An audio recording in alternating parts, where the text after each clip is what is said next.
안녕하세요. 저는 40대 중반 여자입니다. 저는 아주 어릴 때부터 사회생활을 시작해서 지금까지 항상 바쁘게 살아오고 있어요. 그러다 보니 항상 일을 할 때는 라디오를 켜두곤 했었는데 요즘은 이곳의 사연을 듣는 재미에 푹 빠져서 힘든 줄도 모르고 일을 하네요. 여러 가지 이야기를 듣다 보니 저도 얼마 전에 겪었던 일을 한번 여러분께 털어놓고 싶은 마음이 들었답니다.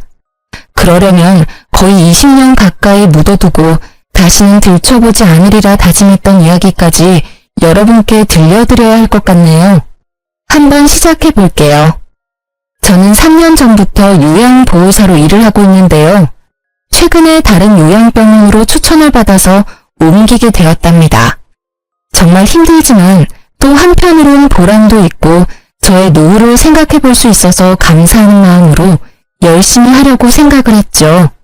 일을 끝내고 퇴근을 하려고 병원 복도를 지나는데 휠체어를 탄 아저씨가 저를 뚫어지게 보며 제 쪽으로 점점 다가오더라고요. 무슨 일이 있나 싶어 도와드리려고 저도 다가갔는데 아저씨의 얼굴을 본 순간 자리에서 얼어붙고 말았답니다. 바로 제 전 남편이었기 때문이에요. 정말 당신이 맞네. 하나님이 내 기도를 들어주셨나? 꼭 한 번은 당신을 만나고 싶다고 매일 기도를 했어. 전 남편은 무슨 이산가족 상봉이라도 하는 듯이 활짝 웃으며 제 쪽으로 팔을 뻗는 게 아니겠어요. 저는 너무 어이가 없어서 남편을 피해 뒷걸음질을 쳤죠. 사람 잘못 보신 것 같네요. 저는 얼른 이 자리를 피하고 싶어서 빠른 걸음으로 입구 쪽으로 걸어갔어요. 그때 전 남편이 저를 쫓아오려고 휠체어를 빨리 움직이다 그만 앞으로 고꾸라지고 말았죠.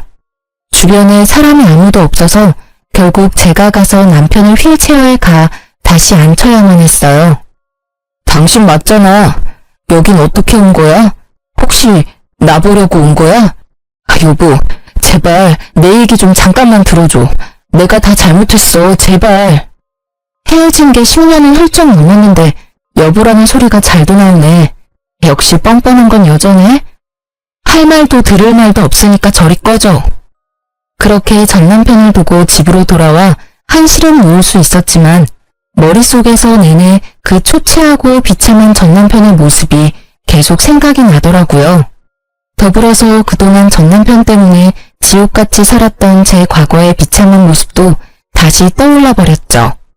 이번 자리를 통해 다 털어놓고 이제 제발 모두 잊고 살고 싶은 마음이에요. 전 남편과의 악연이 시작된 건 20대 후반쯤이었어요. 저는 고등학교에 들어가자마자 단둘이 살던 아버지가 돌아가셔서 친척집을 전전하며 학업을 마쳐야만 했어요. 그때 서러워서 흘린 눈물을 합친다면 한강도 모자랄 거예요. 저는 돈을 벌어야겠다는 생각으로 고등학교 졸업하자마자 대기업의 생산직으로 들어가서 일을 하기 시작했죠. 참교대를 해서 밤낮이 바뀌고 몸이 너무 힘들었지만 그만큼 점점 늘어나는 월급을 보며 하루하루 버틸 수 있었답니다. 그렇게 8년 가까이 일을 하니 어느새 선임이 돼서 한결 여유로워지더라고요. 어느 날 같이 일하는 친한 언니가 말을 하더라고요.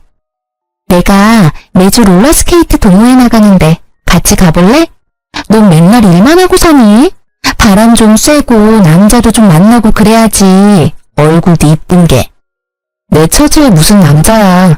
난 열심히 돈 모아서 내 힘으로 아파트 살 때까지 남자 안 만날 거야. 그러지 말고 이번에 한강 가서 탈 건데 같이 가자. 너 한강도 한 번도 안 가봤지? 저는 그렇게 언니 손에 이끌려 처음으로 동호회를 가봤네요. 신입이라 그런지 많은 회원들이 저한테 관심을 가져서 좀 부끄러웠는데 그 중에서도 눈에 띄게 잘생긴 남자 한 분이 보이더라고요. 역시나 여러 명의 여자들에게 둘러싸여 있어서 인기가 참 많은가 보다 했죠. 그런데 어느새 그 남자가 제 옆으로 다가와서는 롤러스케이트가 서툰 저를 가르쳐주고 알려주더라고요. 그렇게 대화를 나누게 되었고 매주 동호회에 갈 때마다 그분과 둘이 산책을 하며 롤러스케이트를 타는 날들이 이어졌죠.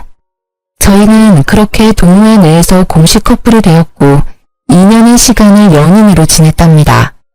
저는 처음 하는 연애여서 그런지 모든 게 새롭기만 했고 남자친구에게 그야말로 푹 빠져서 지냈던 것 같아요. 어느 날 남자친구가 저에게 반지를 불쑥 내밀더라고요. 우리 결혼하자. 난 일찍 결혼해서 너 닮은 딸 낳고 안정적으로 살고 싶어. 자기, 내 사정 잘 알면서 그래? 자기는 서울에 있는 대학교도 나왔고 지금 회사도 꽤 좋은 곳이잖아. 자기 가족이 나를 받아들이겠어? 나도 너랑 크게 다르지 않아. 홀어머니와 둘이 살고 있고 아직 회사 다닌 지 얼마 안 돼서 너보다 월급도 훨씬 적잖아. 네가 어디가 어때서? 자기 말 들어보면 어머님이 자기에 대한 기대가 크신 것 같은데 부모님도 없는 내가 마음에 드실 리가 없잖아. 난 반대하는 결혼 하고 싶지 않아. 우리 그냥 이대로 만나기만 해. 무슨 소리야. 난 너랑 연애만 하려고 만나는 거 아니야. 진지하게 만나고 있고 나도 많이 생각해서 결혼하자는 거야. 넌 나만 믿고 따라오면 돼. 저는 결혼을 원하지 않았지만 남자친구가 강하게 밀어붙여서 점점 남자친구와의 미래를 꿈꾸게 되고 행복한 가정을 꾸리고 싶다는 마음이 생기더라고요. 외로운 제 삶에 가족이 생기는 거니까 허락만 된다면 꼭 이루고 싶었죠. 그렇게 남자친구만을 믿고 신우와 처음으로 만나게 되었어요. 주말에 식당에서 만나게 되었는데 저를 보고는 아주 늘씬하고 예쁘다며 마음에 드신 듯한 모습이었어요. 그래서 좀 기대를 했었는데 곧 제 집안 사정과 직업을 들으시고는 얼굴이 구겨지시더라고요. 사실 내가 우리 아들 결혼은 생각해보지도 않아서 좀 당황스럽네. 오늘은 그냥 교제하는 친구 만나서 밥 한 번 먹는 걸로 하고 결혼 얘기는 좀 천천히 하자. 아참, 내가 이 근처에서 약속이 있어서 금방 일어나야 될 것 같네. 시모는 만난 지 30분도 안 돼서 밥도 제대로 먹지 않고 나가버리더라고요. 엄마가 좀 마당발이시거든. 그래서 약속이 많으셔. 네가 이해해. 다음에 정식으로 인사드리자. 저는 본능적으로 시모가 저를 마음에 들어하지 않는다는 걸 느낄 수 있었어요. 아니나 다를까 다음날 모르는 번호로 전화가 오더라고요. 나 영준이 엄마인데 지금 당장 어제 만났던 그 식당 옆에 커피숍으로 튀어와. 대뜸 전화해서 거칠게 명령하는 식으로 말을 하길래 너무 당황스러웠지만 일단 나갈 수밖에 없었죠. 시모는 나이답지 않게 날씬하고 외모로 엄청 꾸미는 것 같았어요. 젊었을 땐 정말 예뻤겠다 싶었고 남자친구의 잘생긴 외모가 시모에게 물려받은 것 같았답니다. 시모는 저를 보자마자 무슨 벌레를 보듯이 인상을 팍 쓰더라고요. 쓰잘데기 없는 인사는 건너뛰고 본론만 말아마. 당장 우리 아들한테서 떨어져라.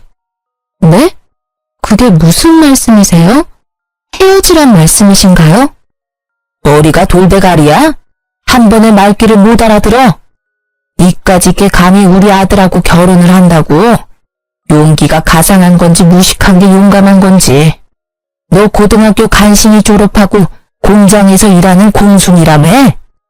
네, 제가 집안 사정이 좋지 않아서 일찍 돈을 벌었어야 해서요. 하지만 저 지금 연봉도 높고 관리직으로 승진도 했어요. 그런다고 공순이가 뭐 전문직이라도 돼? 영원한 공순이지. 가정 형편이야. 나도 우리 아들 혼자 키웠으니까 크게 상관 안 하려고 했어. 그래도 너무 키우는 거 아니니? 우리 아들 그 잘난 외모에 학벌에 직업에 뭐가 모자라서 너까지 거랑 결혼을 시켜야 돼? 우리 아들한테 줄 서는 애들이 한둘이 아닌데 네가 뭔데? 저 혼자 열심히 살아왔고 이런 말 들을 만큼 잘못한 것도 없고요. 저도 이 결혼 안 하겠습니다. 이만 가볼게요.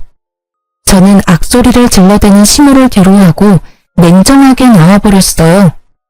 혼자 사는 게 속 편하지 처음부터 이렇게 반대하는 결혼을 뭐하러 하겠어요. 그리고 그 후로 남자친구의 연락도 받지 않고 남자친구가 찾아올까봐 공장 기숙사에서 잠시 지내기도 했죠. 그러자 남자친구는 같이 동호회에 나가는 언니의 도움을 받아서 저한테 계속 연락을 하고 기숙사로 몰래 들어오기까지 했답니다. 제가 무수하게 헤어지자고 밀어냈지만 남자친구는 제가 사는 집에 들어와서 같이 살기까지 했고, 저도 사랑하는 사람을 더 이상 밀어낼 힘이 없었죠. 거기다가 남자친구가 밀어붙여서 얼떨결에 혼인신고까지 하러 가게 되었어요. 혼인신고를 했다는 걸 알게 된 시모가 저희 둘을 집으로 부르더라고요. 철없는 10대도 아니고 어떻게 혼인신고를 덜컥 할 수가 있어? 네가 제정신이니? 엄마가 그렇게 말도 안 되는 반대를 하는데 어떡해? 나는 이 사람이랑 같이 살 거니까 엄마가 양보해. 아유, 내가 너 때문에 환장한다. 어쩜 그렇게 다혈질이 네 아버지를 빼닮았니? 그래, 혼인신고까지 했다니 어쩌겠니?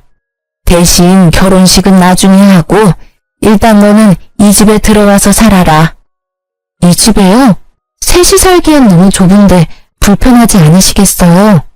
내가 불편할 게 뭐 있어? 네가 들어와서 하는 거 봐서 결혼식을 하든 나가서 둘이 살든 하게 할 거니까 들어와서 한번 지내봐. 네, 알겠어요.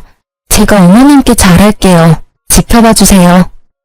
저는 제가 남편에 비해 많이 기운다는 걸 잘 알고 있으니 시집살이를 해서라도 시모에게 인정을 받고 한 가족이 되고 싶은 마음이 컸어요. 그래서 바보처럼 그 좁은 집으로 들어가서 함께 살게 되었죠. 저는 3교대로 일을 해서 밤새 일을 하고 아침에 들어오는 날도 있었지만 힘든 내색하지 않고 매일 아침마다 따뜻한 밥과 국을 새로 해서 아침상을 차렸어요. 지금 생각하면 참 바보 같고 쓸데없는 짓이었지만 그때 당시에는 그렇게 매일 밥을 해서 남편을 먹이는 것도 행복했고 매일 하면 언젠간 시모도 저를 인정해 줄 거라는 희망이 있었던 것 같아요. 혼자 살다 보니 사실 요리를 잘하는 편은 아니었지만 시모가 가정교육도 못 받았다는 말을 하지 않도록 주변 언니들한테 물어보고 배워서 매일 다른 반찬을 만들려고 노력했었죠. 남편도 처음엔 감동하고 고마워하더니 시간이 지날수록 아침상을 받는 걸 당연하게 생각하는 것 같았어요. 나중엔 반찬이 허술하다고 저를 타박하기도 했었으니까요. 그뿐만 아니라 청소며 빨래며 모두 제 차지였고 퇴근하고 집안일까지 하면 매일 자정을 넘겨서야 쉴 수 있었어요.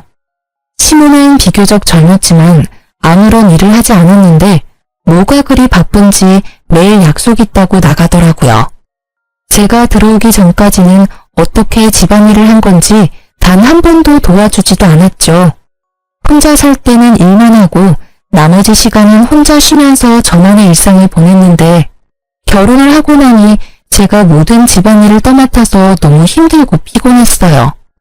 하지만 제가 자발적으로 시집살이를 하겠다고 기어들어왔으니 누구에게 하소연을 할 수도 없었고 제 가슴은 썩어 문드러져 가고 있었답니다.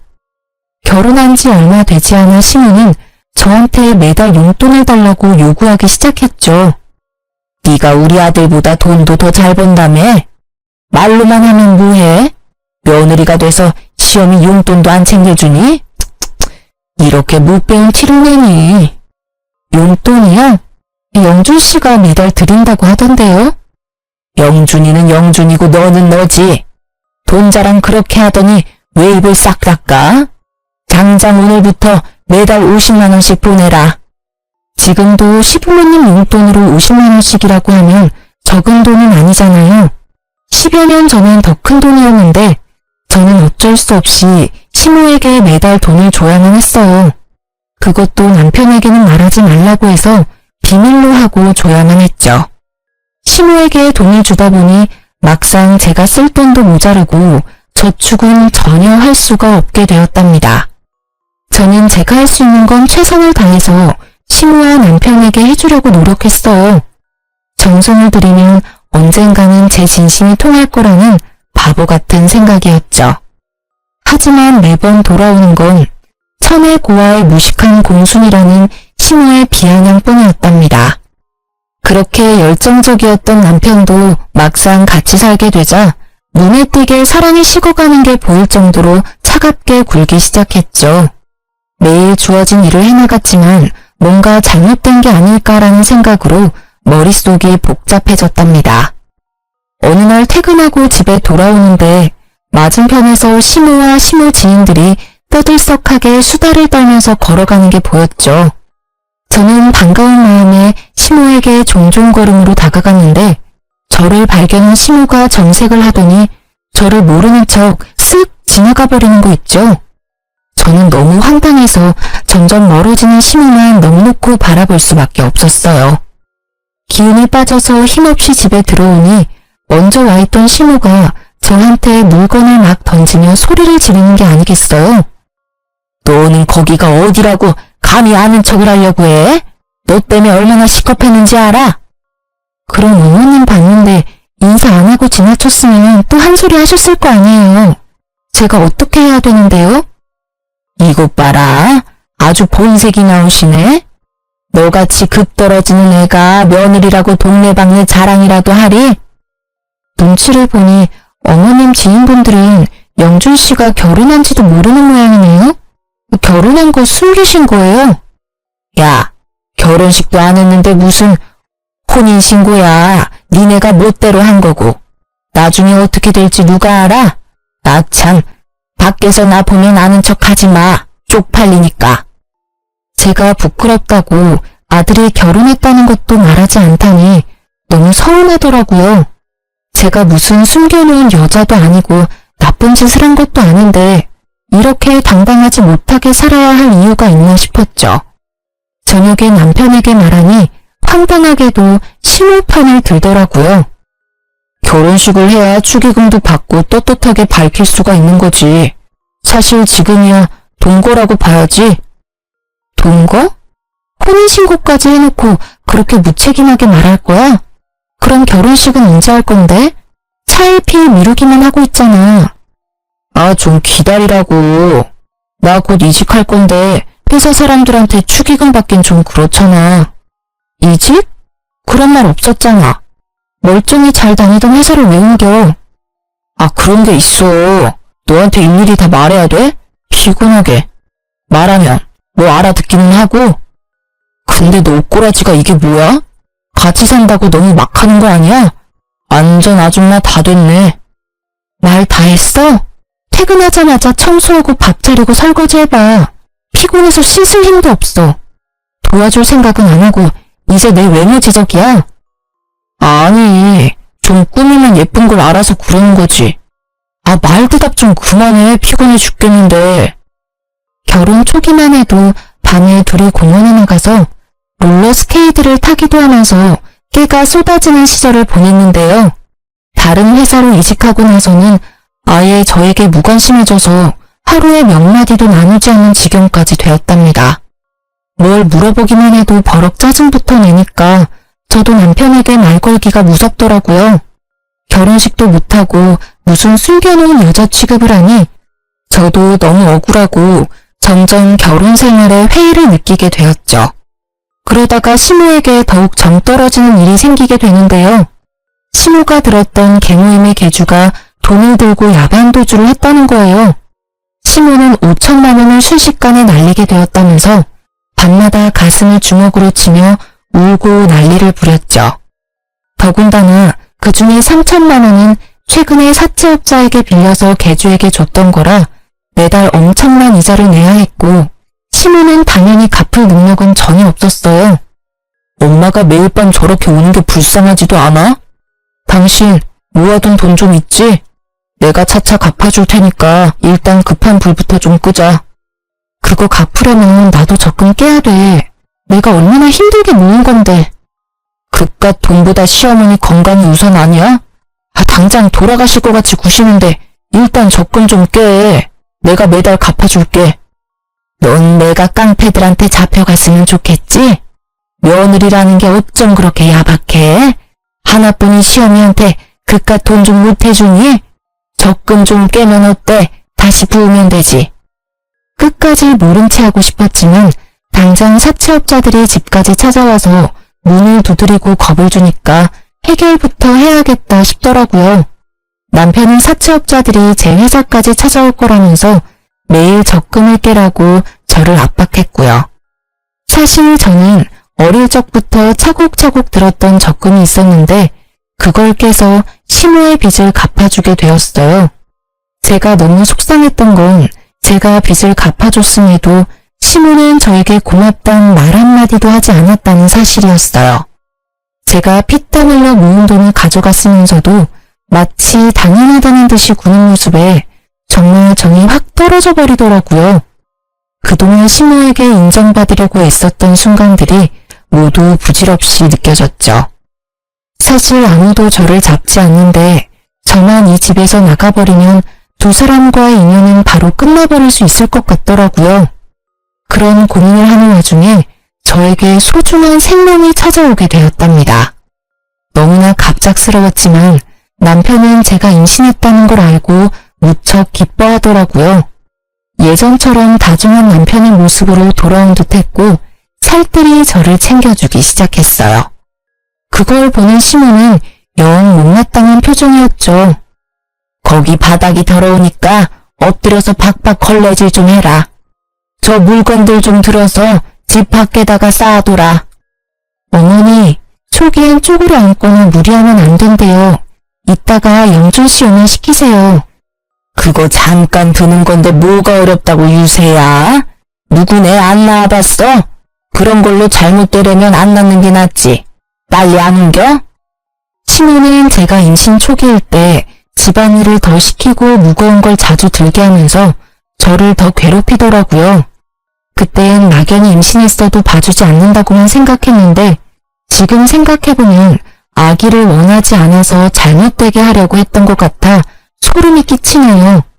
저는 건강하게 아기를 낳고 싶어서 회사도 휴직했고 제 돈으로 맛있는 거 사 먹어가면서 아기를 지켜나갔어요.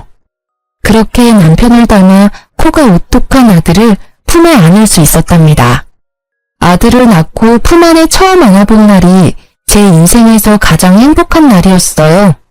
그동안 시모와 남편에게 철없고 서운했던 건 모두 잊고 아기와 함께 한 가족으로 잘 살아보려고 다짐도 했었죠.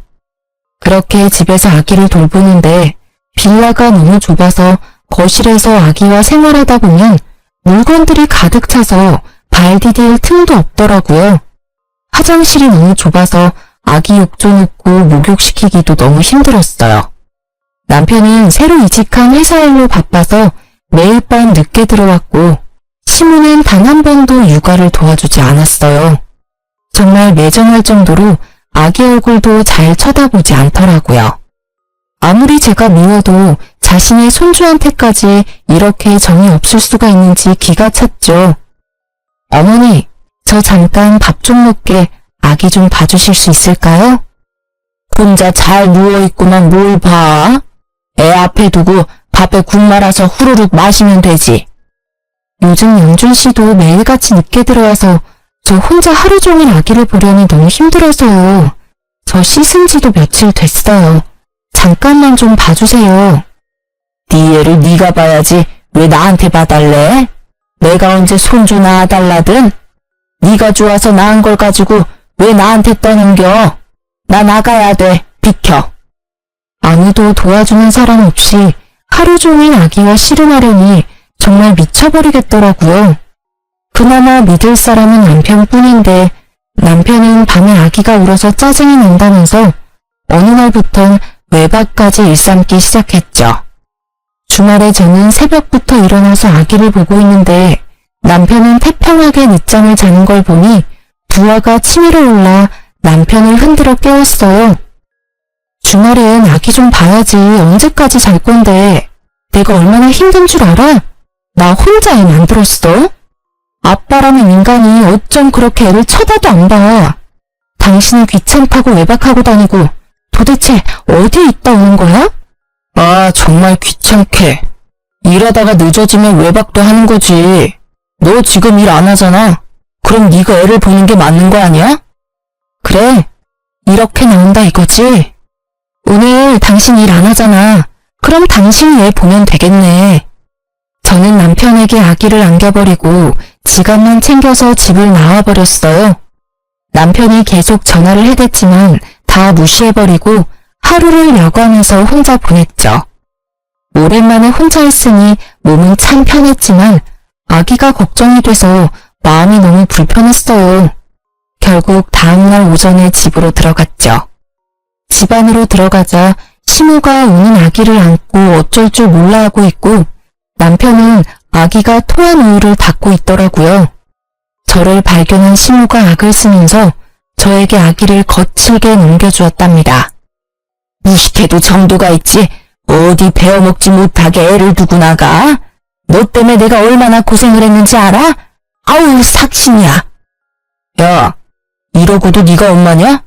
애를 버리고 나가? 너 진짜 무서운 애였구나. 오히려 잘 됐어. 어젯밤 덕에 너랑 갈라서야겠다는 확신이 들었다. 당장 헤어지자. 뭐? 헤어져? 고작 하루 애 두고 나갔다고 이혼을 하자고? 제정신이야? 너나 애나 다 지겨워. 집에 들어오는 게 지긋지긋해. 애초에 너는 나랑 급이 안 맞는 애였어. 내가 뭐에 씌었었나 보다. 이제야 네가 제정신으로 돌아왔구나. 그러게 엄마가 계속 말했잖아. 쟤는 아니라고. 애까지 낳고 이게 뭐니? 저는 분노가 치밀어 올라서 주체가 안 되더라고요.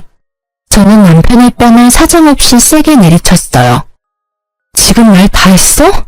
내가 지금까지 어떤 마음으로 견뎠는데 뭐? 급이 안 맞아? 네가 얼마나 대단한데 나한테 그딴 말을 해? 이게 미쳤나? 누굴 때려?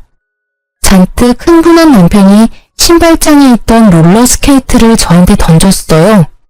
단단한 바퀴가 제 머리를 강타했고 저는 비명을 지르며 손으로 머리를 감쌌죠. 그때 손에서 축축한 느낌이 들어서 손을 보니 피가 잔뜩 묻어나왔어요. 찢어진 이마가 아픈 것보다 남편과 저를 이어주었던 롤러스케이트에 얻어맞은 제 모습에 가슴이 무너져 내리더라고요. 시모는 벌써 나가버려서 자취를 감췄고 남편은 제 피에 놀랐는지 주춤대다가 그대로 현관문을 열고 나가버렸답니다. 아기는 얼굴이 벌개져서 악을 쓰며 울고 저는 피를 철철 흘리며 남편이 나간 현관문을 뚫어지게 노려보았어요. 저는 충격과 배신감으로 한참 움직이지 못하고 있다가 아기 울음에 정신을 차려서 일단 손을 씻고 아기를 달래기 시작했죠.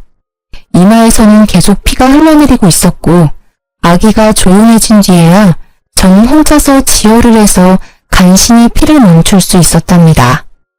그렇게 며칠이 지났고 시모도 남편도 집에 들어오지 않더라고요. 저는 혼자 미친 사람처럼 서럽게 울면서도 아기를 돌봐야 했고 너무 힘들어서 결국 친한 언니에게 연락을 했답니다. 언니는 한 걸음에 집으로 달려와 주었어요. 세상에, 이게 무슨 일이야. 너 얼굴이 왜 이러니? 나한테 연락을 했어야지. 아니, 그 나쁜 자식이 밖에선 그렇게 착한 척을 하면서 널 이렇게 만들었단 말이야? 언니, 나 아직 병원에도 못 가봐서 병원 좀 갔다가 남편 좀 만나고 올게. 그동안 우리 애기 좀 봐줄 수 있어? 당연하지. 너 밥은 먹었어? 세상에, 피죽도 못 얻어먹은 것처럼 삐쩍 말라서는. 이런 몸으로 애기한테 계속 젖을 준 거야? 이 미련한 거사.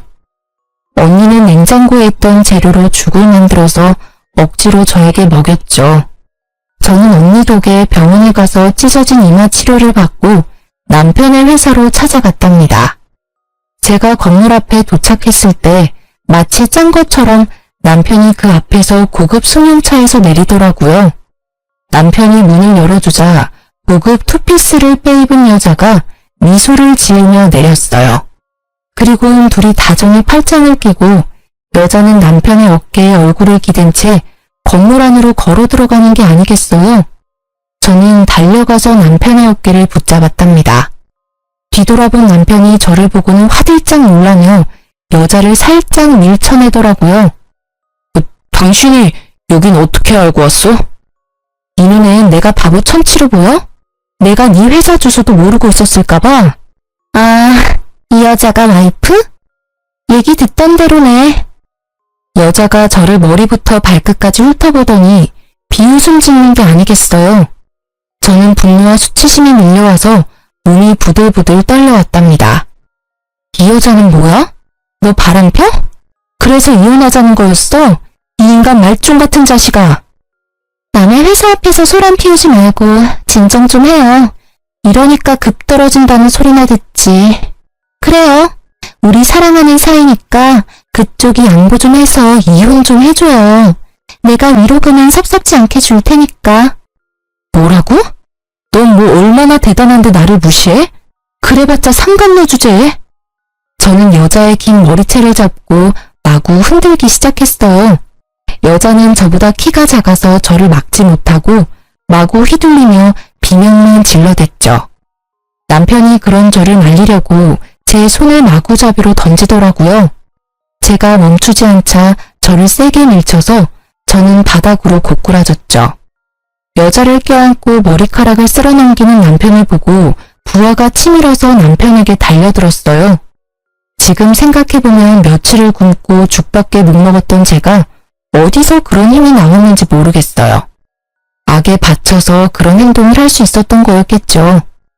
저는 남편의 머리를 마구 뜯기 시작했고 곧바로 남편 뺨을 사정없이 때려댔죠. 이번에는 상간녀가 제 허리를 잡고 뜯어말리더라고요. 점점 사람들이 몰려들자 상간녀가 곤란해하는 게 바로 느껴졌어요. 그래서 더욱더 남편에게 달려들어 물귀신처럼 매달리기 시작했고 사람들이 우리를 둥글게 구경을 하기 시작하더라고요. 저는 이때다 싶어 큰 소리로 말했죠. 남의 남편이랑 바람을 폈으면 싹싹 빌어도 모자랄 판에 돈 줄 테니까 이혼하라고? 그래! 어디 한번 얼마를 줄지 기대하고 있을 테니까 보따리로 한번 싸갖고 와봐. 상간녀 주제에 고상한 척 잘난 척 하지 말고. 저는 긴 머리로 얼굴을 필사적으로 가리는 상간녀를 팍 밀치고 건물을 나왔죠. 집으로 돌아오는 내내 눈물이 주체할 수 없이 흐르더라고요. 아기 때문에 화가 나서 이혼이란 말이 튀어나왔을 거라고 생각했는데 남편에게 다른 여자가 생겼다니 믿어지지가 않더라고요. 거기다 내 초라한 몰골과 비교가 되게 화려하고 고상한 모습을 보니 비참하고 제 자신에게도 화가 얼마나 나던지요. 제 인생에서 남자는 남편 한 사람뿐이었고 그래서 저의 모든 것을 남편을 위해 희생했었는데 그야말로 헌신짝이 되어버린 거니까요. 더군다나 갓난쟁이 아기까지 있으니 어떻게 살아가야 하는지 막막했어요. 다음날 얘기를 다 들었는지 신우가 집으로 왔더라고요. 그동안 어디서 지냈던 건지 아주 얼굴이 더 좋아졌고 비싸 보이는 옷을 입고 있었어요. 너 어제 영준이 회사 가서 난리를 쳤다며? 그렇게 못 배운 티를 내고 싶니? 우리 한 사장이 너 때문에 얼마나 곤란해졌는 줄 알아? 그 상간녀가 한 사장이에요? 그 회사 사장이라고요? 상간녀라니 말 조심 못해? 얼마나 대단한 분인 줄 알아? 영준이보다 4살 많은데 그 큰 회사 대표에다 재산이 어마무시하다. 그런 여자가 좋다는데 어떤 남자가 마다해? 이제야 기억이 나네요. 영준 씨한테 그 회사 소개한 거 어머님이죠? 일부러 그런 거죠? 손주까지 있는데 어머니가 사람이에요? 소개해준다고 다 정분나냐? 둘이 잘 될 팔자였으니까 그런 거지. 더 말할 거 없고 이렇게 된 거 한 사장이 두둑히 챙겨준다고 할 때 이혼해. 애랑 살려면 돈이 있어야 할 거 아니야. 현실적으로 생각을 좀 하라고. 그래도 어머니 손주인데 어쩜 그렇게 정이 없으세요? 이혼하면 다신 손주 안 보실 거죠? 어차피 재혼하면 자식이야 또 생길 텐데 지금 정리 안 하면 나중에 분란만 생긴다. 네가 원해서 낳아내니까 네가 키워라. 나나 영준이는 미련 없으니까 친권이며 양육권이며 싹 다 네가 가져가고 이혼만 해줘라. 육아하느라 정신이 없어서 남편이 했던 말을 흘려들었었는데 이제야 기억이 나더라고요. 그동안 남편이 자기 회사 대표가 대단하다면서 칭찬을 많이 했었고 저랑 비교도 많이 했었거든요. 저는 당연히 남자일 줄 알고 신경도 안 썼는데 그 상간녀였던 거죠. 신우는 어떤 모임에서 상간녀를 알게 됐는데 상간녀가 몇 년 전에 이혼을 했다는 걸 알고 남편을 그 회사로 이직하라고 계속 꼬드겼던 거죠. 신우의 소원대로 얼굴이 반반한 남편에게 상간녀가 관심을 갖게 됐고 결국 넘지 말아야 할 선까지 넘어버리게 된 것이었고요. 시모는 이 집을 나가서 상간녀가 마련해준 아파트에서 호의호식을 하며 지내고 있었던 거죠. 그러니 제가 얼마나 눈의 가시처럼 여겨졌을까요? 제가 순순히 이혼 안 하면 어쩔 건데요? 돈에 눈이 돌아서 아주 쥐도새도 모르게 어떻게 해버릴 것 같네요. 내가 누구 좋으라고 이혼을 해요? 이혼 안 하면 마음 떠난 남편 붙들고 내 구박받으면서 계속 이렇게 살 거야? 애를 생각해서라도 잘 생각해라. 한 사장 마음 바뀌기 전에. 이번에는 급에 맞는 며느리 얻으셔서 아주 좋으시겠네요. 대단한 며느리 모시고 어디 한번 잘 살아보세요. 어머님이 제 눈에서 피눈물 나게 했으니까 어머니도 언젠가 피눈물 흘리면서 후회할 날이 올 거예요. 내가 눈 똑똑히 뜨고 지켜볼 거고요. 저는 그 길로 아기를 데리고 그 집을 나와버렸답니다. 시모 말대로 이미 끝난 인연을 아기 때문에 미련하게 붙잡고 있기도 싫었고 남편이나 시모 얼굴도 다시는 보고 싶지 않을 만큼 끔찍했거든요. 합의 이혼하고 확정이 된 날에 참 어이가 없는 게 셋이 살던 그 좁은 빌라 명의도 제 이름으로 바꿔주고 상간녀가 바로 1억을 입금해주더라고요. 돈을 막 써도 될 만큼 많아서 그런 건지 아님 그만큼 남편에게 빠져서 그런 건지는 몰라도 저는 20년을 벌어도 못 모을 돈을 한 번에 보내주니 참 기가 막혔답니다. 너무 원통하고 분하고 제 지난 시간이 후회되었지만 아기와 살 길이 막막했기에 그 돈을 받을 수밖에 없었어요.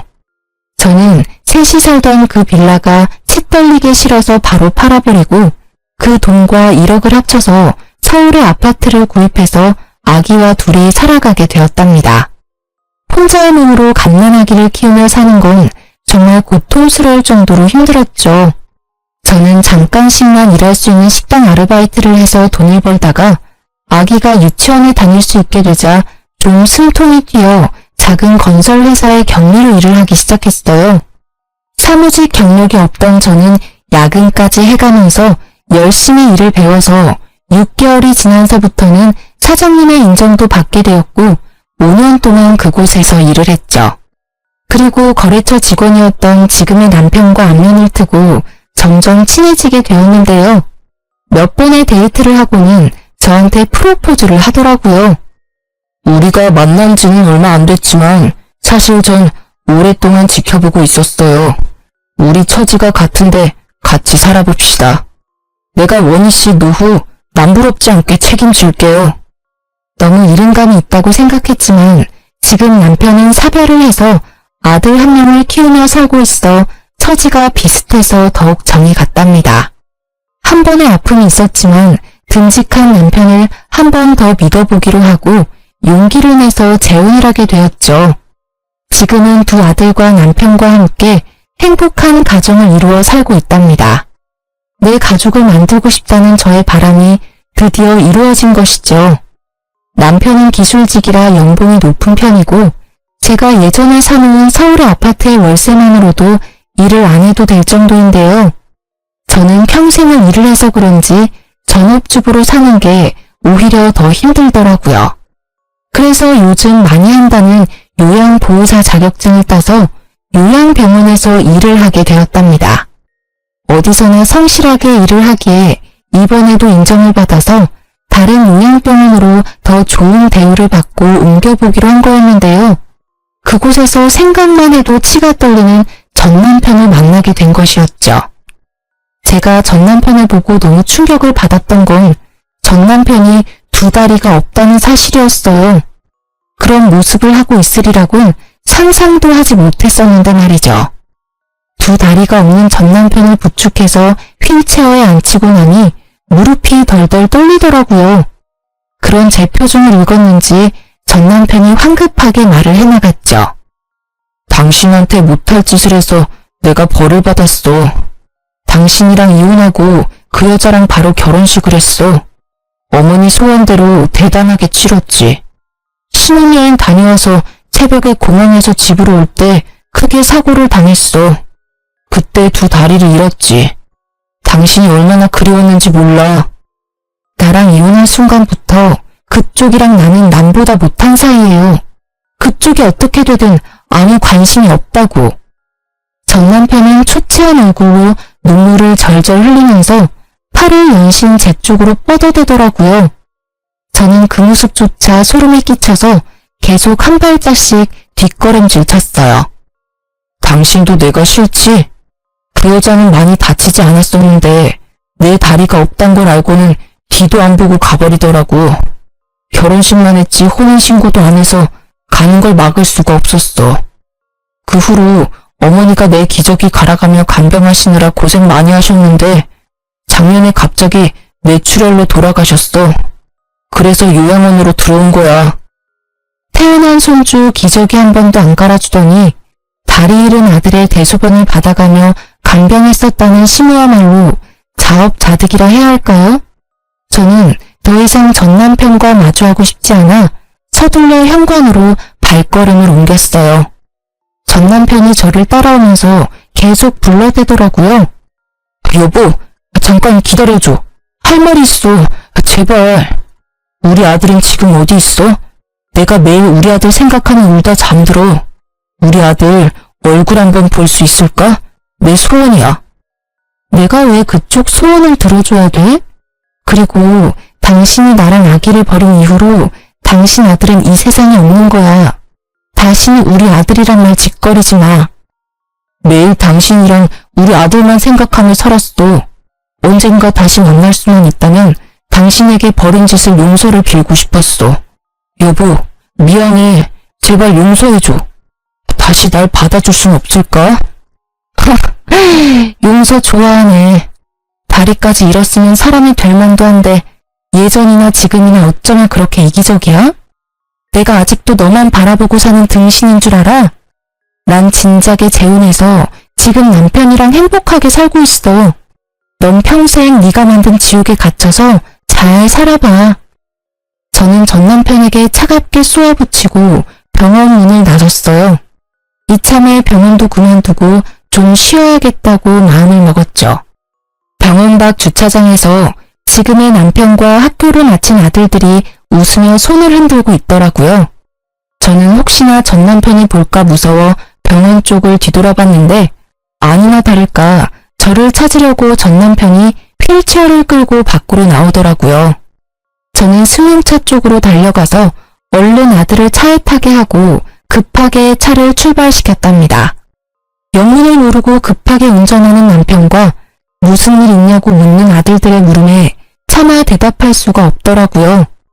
그렇게 헤어지고 마지막으로 전 남편을 마주쳤고 그 후로는 보지 못했죠.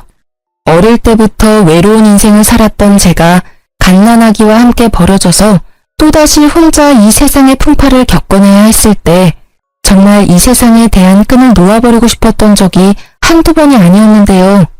그 아픔을 다 견딜 수 있었던 건 저의 하나뿐인 아들 덕이었죠. 시모와 전 남편의 처참한 말로를 보니 역시 사람이 죄를 지으면 안 된다는 걸 다시 한번 느끼게 되네요. 그리고 그동안 저의 아픔도 어느 정도 보상을 받은 기분이 들어요. 이번에 제 이야기를 털어놓은 것을 시작으로 전 남편에 대한 건 모두 잊어버리고 지금의 남편과 두 아들과 함께 지지고 볶으며 행복하게 살아볼게요. 여러분도 항상 행복하시길 바라면서 이야기를 마치겠습니다. 감사합니다.